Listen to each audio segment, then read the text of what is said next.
pengharapan dan penyerahan diri sebagai tema di Minggu Advent pertama, menolong kita untuk memahami bahwa semua manusia ini sedang menanti. Hidup kita ini adalah sebuah penantian. Entah menanti apa.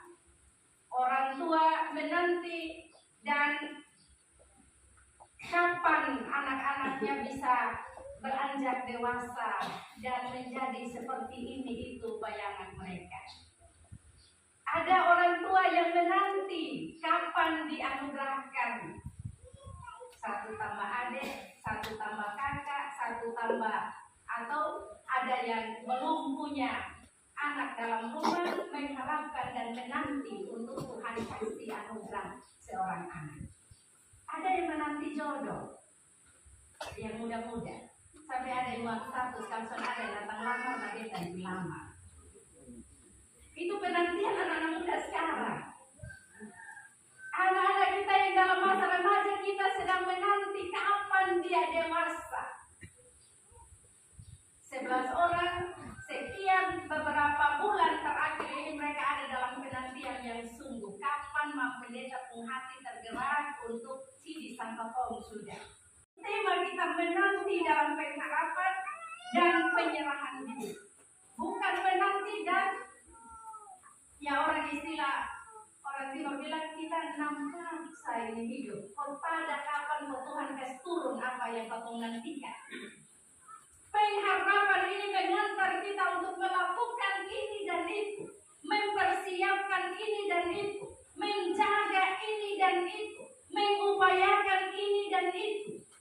Supaya apa? Supaya penantian kita itu jangan kayak orang bilang kuat kosong. Kan ada orang yang menanti tapi ternyata kuat kosong. Ada yang jaga orang pun jodoh. Ya. Ada yang berharap dia punya pasangan seperti pasangan tetangga di sebelah, tapi gua kosong karena orang tidak akan sama seperti sana, dan orang tidak akan berubah di arah sana atau sini dan lain sebagainya, tapi orang akan berubah di dalam keunikan dan keberadaan dirinya sebagai yang diciptakan Tuhan. Dan bukan berarti kita tidak belajar dari kiri kanan dan mempersiapkan kehidupan yang lebih baik di masa yang akan datang. Karena itu orang yang menanti di dalam pengharapan kepada Allah, dia akan mengalami kekuatan. Ini hidup mau diatur ke mana? Supaya pengharapan itu kemudian menjadi kenyataan. Tidak ada dalam masa penantian Minggu Advent pertama mengawali tahun gerejawi kita dan juga mengawali penantian kita. Ada 2 hal yang dinantikan orang-orang percaya saat ini, yaitu perayaan kedatangan Kristus dirayakan sebagai Natal itu yang sudah berlangsung ribuan tahun yang lalu. Dan penantian yang kedua adalah penantian akan Kristus yang datang sebagai hakim dalam kemuliaannya untuk menghakimi seisi dunia. Karena itu sepanjang Minggu Advent kita menyatakan pujian, menyambut firman Tuhan dengan menyanyikan Maranatha, datanglah ya Kristus. Pengharapan yang kita tahu kepada Tuhan, maka ada penyerahan hati, penyerahan kehidupan, bahwa apa yang kita lakukan dalam pengharapan dan dalam menanti itu, kita lakukan apa yang Tuhan inginkan. Menyerahkan apa? Ego kita. Menyerahkan hal-hal yang sebenarnya hanya menjadi hawa nafsu dan keinginan-keinginan kita, supaya Tuhan arahkan dalam sebuah kendali yang berasal daripada Tuhan dan firman-Nya. Pengharapan kita, jangan sampai kita jadi orang yang besok lusa menyalahkan ini dan itu. Makanya Yesus kasih ingat dalam perumpamaan ini, jangan sampai Tuhan datang lalu kamu ada tidur malenggang di sini. Jangan sampai dia datang ambil siang, kosong sudah buka pintu dan rumah masih berantakan dan sudah diatur, maka kamu akan menjadi orang yang neraka. Kasih tahu Tuhan lain, kenapa harus datang tiba-tiba? Kenapa sudah dikasih kabar? Kenapa sudah ini, sudah itu? Ini masalah kehidupannya. pada kita. Karena itu mari bangun penantian kita akan apa yang akan terjadi di masa depan.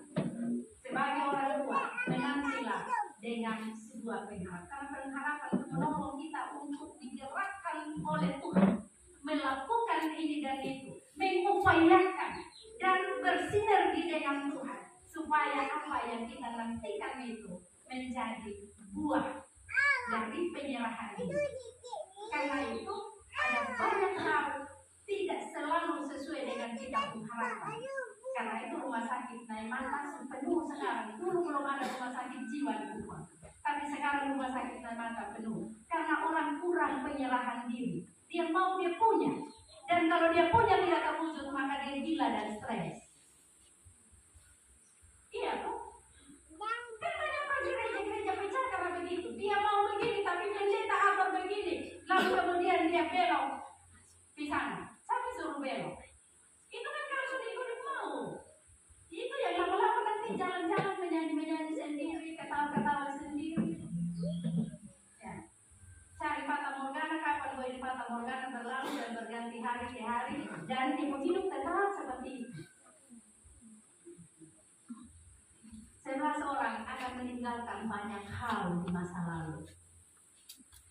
Karena sidang dan peneguhan adalah sebuah konfirmasi iman. Apakah kamu sudah mampu dan sudah kuat untuk memikul salib? Dalam konfirmasi itu, gereja bertindak hari ini meneguhkan, mengukuhkan, melengkapi, dan menyempurnakan dalam sebuah pengakuan. Ya, saya percaya dan berjanji dengan segenap hati, karena kamu sudah menanti bahwa kamu akan menjadi orang dewasa dalam iman.